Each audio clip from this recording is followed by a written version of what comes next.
औरत को दर्द नहीं होता। ये कहानी रिया की है, जो कि एक बड़ी बिजनेस विमेन है। उसको किसी के दर्द से कोई फर्क नहीं पड़ता। उसके लिए अपने काम से बढ़कर कुछ नहीं। ये क्या बना रखा है? ये खिलाओगे तुम उनको? माफ करना छोटी मालकिन, मैं फिर से बना देता हूँ। अरे क्या हुआ बहू, क्यों चिल्ला रही हो इन पर इतनी सुबह सुबह? अब क्या कर दिया इन्होंने? मम्मी जी, अभी दोपहर को मेरे बहुत ही इंपॉर्टेंट गेस्ट आने वाले हैं और इनका खाना ऐसा है बेस्वाद। अगर ये खाएंगे तो क्या सोचेंगे?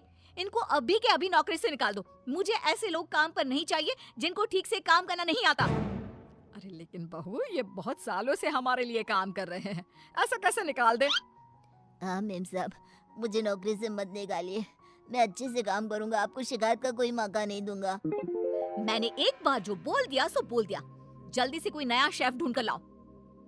अगले दिन ऑफिस में, ये सब क्या है? अभी तक ये काम पूरा क्यों नहीं हुआ है? मैम, वो क्या? किसको दिया था मैंने ये काम? उसको अभी मेरे सामने बुलाकर लाओ। जी मैम। मैम, वो सर्वर में थोड़ी दिक्कत आ गई थी। किसके? तुम्हारे या कंप्यूटर के? वो मैम, बात यह है कि जितना वक्त तुम आज मुझे समझाने में जाया कर रहे हो ना, उतना वक्त अगर तुमने कल इस काम को करने में किया होता तो आज ये पूरा हो जाता। तुम्हें नौकरी से निकाला जाता है। मैम प्लीज ऐसा मत करिए, मेरे छोटे छोटे बच्चे हैं, अगर मेरी नौकरी चली गई तो। ये सब तुमको ऐसा काम करने से पहले सोचना चाहिए था। मैम मुझे एक मौका और दीजिए, मैं अभी पूरा करके लाता हूँ। ये जो मौका था, यही तुम्हारा आखिरी मौका था जो तुमने गंवा दिया। मैं और कुछ नहीं सुनना चाहती। मेरी कंपनी में तुम जैसे कामचोरों के लिए कोई जगह नहीं है। तुम्हें इस नौकरी से निकाला जाता है। शाम को घर पर, मैंने सुना आज तुमने फिर किसी को नौकरी से निकाल दिया। अरे हमारी पॉलिसी है ना, हमारी कंपनी लोगों के इमोशंस का भी ध्यान रखती है। इमोशन कुछ नहीं होता। कमजोर होते हैं वो लोग जो ऐसे काम करते हैं। और नौकरी से निकाल दिया तो इसमें कोई नई बात नहीं। जिस तरह घर को साफ करने के लिए गंदगी बाहर फेंकनी पड़ती है, उसी तरह कंपनी को आगे बढ़ाने के लिए यूजलेस लोगों को कंपनी से बाहर निकालना पड़ेगा। तुम लोगों की तुलना गंदगी से कैसे कर सकती हो? जिस स्पीड से तुम लोगों को निकालती हो, मुझे डर है कि किसी दिन कंपनी के सभी लोग ही ना निकल जाए। फिक्र मत करो, ऐसा कभी नहीं होगा। ऐसी बड़ी कंपनी में काम करने के लिए लोग तरसते हैं। जिनको नौकरी लग जाए वो खुशी से पागल हो जाते हैं। तो ऐसी कंपनी कभी खाली हो ही नहीं सकती। वैसे भी मुझे किसी की इमोशन से कोई लेना देना नहीं है। लेकिन बहू, तेरे स्वभाव को देखकर लगता है कि जरूर खाली होगी। अरे बहू, लोगों को दर्द होता है तो ये क्यों नहीं समझ पाती है? मम्मी जी, आप कब आई? आपको क्यों ऐसा लगता है? दर्द वर्द कुछ नहीं होता। कम से कम मैंने तो इस दर्द नाम की चिड़िया को कभी फील ही नहीं किया। क्योंकि बहू तो दूसरों की भावनाओं की कदर नहीं करती। दूसरे क्या सोच रहे हैं, क्या कर रहे हैं, वो क्यों नहीं कर पा रहे हैं, किसी की परवाह नहीं करती। ऐसा नहीं होता बहू। तो मम्मी जी, आप कह रही हैं कि मैं दूसरों की पर्सनल कामों के लिए अपना काम रोक दूं और उनसे उनका दुखड़ा सुनूं? हाँ बताओ भाई, क्या हुआ? नो वे। नहीं बेटा, मेरा मतलब ये है कि तू बस एक गलती होने पर लोगों को काम से निकाल देती है। ये भी नहीं सोचती कि अगर उसे काम से निकाल दिया तो उसका घर कैसे चलेगा, वो अपने बच्चों की फीस कैसे भरेगा। मम्मी जी, आपका मतलब है वो कितनी भी गलती करे मैं उनको माफ कर दूं और वापस ले आऊं? मम्मी जी, अगर मुझे ऐसा ही करना होता तो मैं कंपनी नहीं खोलती, कोई धर्मशाला खोलती, ताकि जिसका जब मन करे आए और जब मन करे जाए। माँ का वो मतलब नहीं है। माँ बस इतना बोल रही है कि अगर वो गलती करते हैं तो उनको डांट लिया करो, समझा दिया करो। लेकिन नौकरी से निकालना बहुत ज्यादा नहीं हो गया? मम्मी जी, आपको भले ही ऐसा लगता हो, लेकिन मैं इतनी बड़ी कंपनी ऐसे ही नहीं चला रही हूँ। ऐसे बहुत देखे मैंने और मैं ये अच्छी तरह जानती हूँ कि ये कैसे सुधरेंगे। इसलिए आप चिंता मत कीजिए और आप प्लीज मेरे कामों में दखल मत दीजिए। मुझे अच्छी तरह पता है कि मैं क्या कर रही हूँ। एक दिन अचानक से रिया की बेटी की तबीयत बहुत खराब हो जाती है और रिया कंपनी की जरूरी मीटिंग छोड़ देती है। बहू, तू यहाँ क्या कर रही है? तेरी तो बहुत जरूरी मीटिंग थी ना? मम्मी जी, आप ऐसे समय में मीटिंग की बात कैसे कर सकती हैं? और मेरी बेटी कहाँ है? क्या हुआ है उसको? डॉक्टर ने क्या कहा? यूं अचानक से बेहोश कैसे हो गई? उसका बीपी लो हो गया था, जिसकी वजह से वो चक्कर खाकर गिर पड़ी और उसको थोड़ा बुखार भी है। अच्छा हुआ, कोई ज्यादा घबराने वाली बात नहीं है। मैं तो डर ही गई थी। और बहू, तेरी मीटिंग, उसका क्या हुआ? तुझे तो भारी नुकसान हो गया होगा। होने दीजिए मम्मी जी, मेरे लिए इस वक्त मेरी बेटी से बढ़कर कुछ भी नहीं है। ऐसी मीटिंग्स तो फिर आती रहेंगी। लेकिन बहू, कुछ दिनों पहले तुमने ही कहा था कि किसी के निजी काम के लिए तुम्हारा काम नहीं रुकेगा। तो फिर ये सब क्या है? मम्मी जी, आपको क्या हो गया है? ये किसी का भी निजी काम नहीं है, ये मेरा अपना निजी काम है। वही तो बहू, जब तुम्हारा काम था तो तुम सब कुछ छोड़कर यहाँ आ गई, और तुम चाहती हो कि दूसरों के घरों में कितनी भी परेशानी दिक्कत आ जाए, वो उसको छोड़कर अपने काम को पहली ड्यूटी समझे। लेकिन वही चीज अगर तुम्हारे साथ हो तो तुम अपनी पहली जिम्मेदारी अपने परिवार की तरफ समझती हो, उसके बाद तुम्हारा काम। ये कैसी नाइंसाफी है? उनके साथ तुम करो तो ठीक और वो करे तो गलत।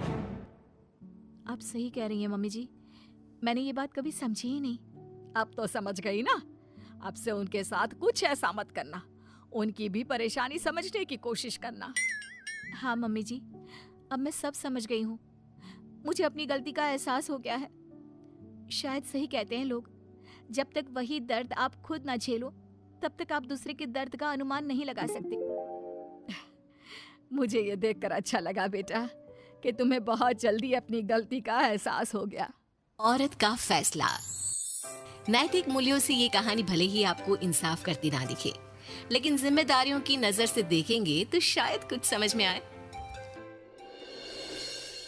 ये क्या है बहू, सुबह से घर का काम करती रहती है, फिर ऑफिस जाती है और बच्चों में लगी रहती है। अरे ऑफिस क्यों नहीं छोड़ देती, या फिर घर के लिए कोई नौकरानी रख ले। कैसी बात कर रही है माँ, जानती तो है ना अभी इनके ऊपर कितना लोन है। थोड़ा ही सही मदद कर देती हूँ तो अच्छा लगता है, और अभी उनको मेरे पैसे की जरूरत भी तो है। सुधा चंदर को बचपन से प्यार करती थी। एक ही मोहल्ले में खेल कूद कर बड़े हुए दोनों। जहाँ सुधा संपन्न परिवार से थी तो वहीं चंदर का परिवार आर्थिक परेशानियों से जूझता ही रहा। लेकिन सुधा की जिद के आगे किसी की नहीं चली। सुधा, कल ऑफिस जल्दी जाना है और 2 दिन के लिए गुजरात ऑफिस के काम से भी जाना होगा। अरे कैसी बात कर रहा है बेटा, बहू को अगले महीने बच्चा होने वाला है, इस वक्त तो उसके साथ रहे। अरे कोई बात नहीं ना माँ, उनको जरूरी काम होगा, वरना मेरा चंदर ऐसे वक्त में मुझे छोड़कर कभी नहीं जाता। चंदर सुबह घर से निकलता तो आधी रात को घर में घुसता, वो भी शराब के नशे में। चंदर की माँ उसे खूब समझाती। अरे माँ, देख रही हो ना कितना कर्जा है सर पर, काम करना पड़ता है। दिन रात काम नहीं करूंगा तो घर कैसे चलेगा। अरे लेकिन बहू को भी तो देख लिया कर, इस हालत में भी घर का बाहर का सारा काम करती है। चंदर तो जैसे माँ की बात सुनकर भी अनसुना कर देता है। ऑफिस के बाद चंदर का फोन माँ के पास आता है। माँ, वो ऑफिस के काम से आज रात के लिए पास के शहर के ऑफिस जाना पड़ रहा है, कल सुबह आ जाऊंगा।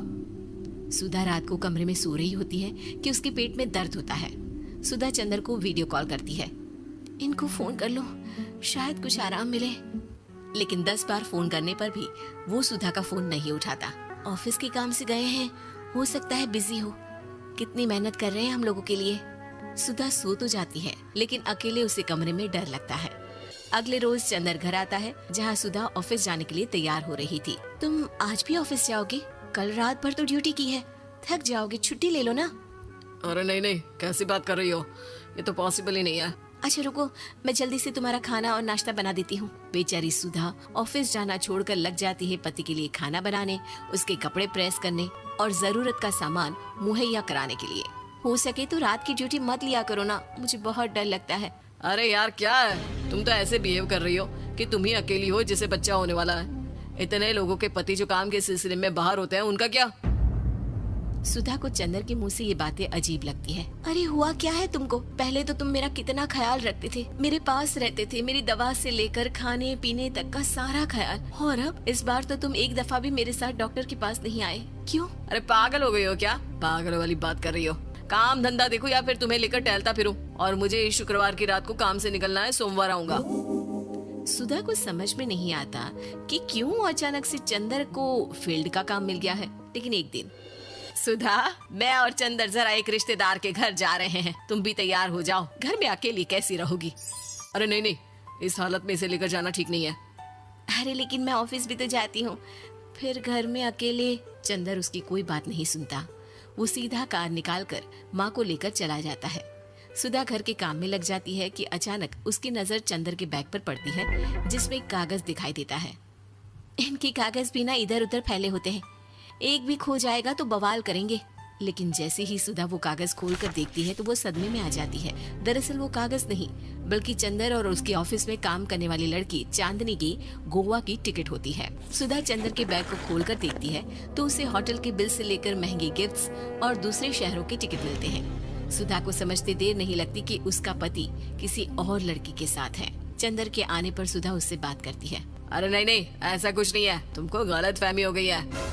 लेकिन जब सुधा के सवाल तीखे हो जाते हैं तो चंदर को अपनी गलती माननी पड़ती है और वो सुधा से माफी मांग लेता है। सुधा फैसला कर लेती है कि वो चंदर को छोड़ देगी। बच्चे और सामान को लेकर वो घर से निकल ही रही होती है कि सास उसे रोकती है। कहाँ जाएगी बेटा, रुक जा। चंदर को सुधा का जाना खल नहीं रहा था। वो झूठे मुंह भी उसे रोकने की कोशिश ही नहीं कर रहा था। सुधा चंदर को देखती है और मायके चली जाती है। मायके में माँ कहती है, अरे ऐसे कैसे घर छोड़कर आ गई? कौन सा चंदर तुझे छोड़ रहा था? माफी तो मांग ली थी ना। देखो बेटा, बेटी डोली में जाती है और अर्थी में ही निकलती है। पर पापा, मेरा आत्मसम्मान, उसका क्या? आपने मुझे पढ़ाया लिखाया है, इस लायक बनाया कि मैं खुद का खर्चा उठा सकूं, बेटी को पढ़ा सकूं, एक अच्छा जीवन पाऊं। अरे लेकिन पति की जरूरत तो होती है ना सुधा दीदी, और अगर आपको नहीं है तो इस बच्ची का सोचो जो अपने पिता से इस कदर जुड़ी है। आने वाले बच्चे की सोचो जिसके आने से पहले ही आपने पिता का प्यार से दूर करने की सोच ली। सुधा फोन देखती है लेकिन चंदर का कोई कॉल नहीं होता। वो समझ नहीं पाती कि अपने आत्मसम्मान के बारे में सोचे या बच्चों के बारे में। मम्मी, हम नाना नानी के घर से दादी और पापा के पास कब जाएंगे? नहीं जाएंगे बेटा, अब यहीं रहेंगे। नहीं मम्मी, मैं पापा के पास जाऊंगी, मुझे दादी के साथ रहना है। और मेरे साथ? हाँ, आपके साथ भी तो, सबके साथ माँ। देखो सुधा दीदी, आपके सर पर पिता का साया होना जरूरी होता है। अपने घमंड के लिए पिता और बेटी को अलग मत करो। सुधा अब सामान उठाकर अपने ससुराल जाने लगती है, लेकिन मन में सवाल रह जाता है कि जिसे दुनिया घमंड समझ रही है वो उसका आत्मसम्मान था। चंदन ने माफी जरूर मांग ली, लेकिन कभी ये एहसास नहीं दिलाया कि वो सिर्फ उसी का है।